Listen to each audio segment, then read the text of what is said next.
तर आम्ही इथे दत्त गल्ली दत्त मंदिर मध्ये शाहूनगर दत्त गल्ली हा, तर इकडे आम्ही सापडायला आलोय. तर तुम्ही कोण बघितला? समोरचे एक घरी काम करायला त्यांनी सांगितले असं वर जायला म्हणून. वर झालेलं इकडे ते खिडकीकडे आहे आता, ते प्लास्टिक बांधलेलं आहे ना तिकडे. तर असं इकडे साप आलाय म्हणतायत. इकडे खिडकी आहे आणि हे कशाला बांधलंय? ते पावसाचं पाणी तर आता मी हे हळूहळू काढते पहिला.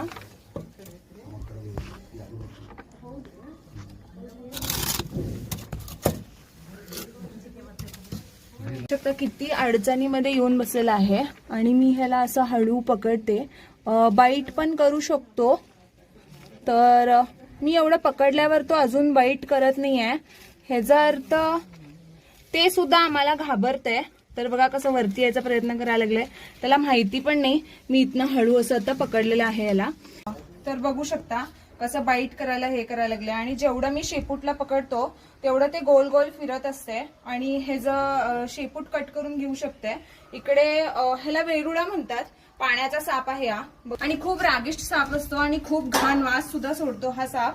तर बिनविषारी आहे म्हणून मी असं डायरेक्ट हाताने पकडलं. ह्याला वेरुळा म्हणतात, ढोरिया पण म्हणतात हिंदीमध्ये.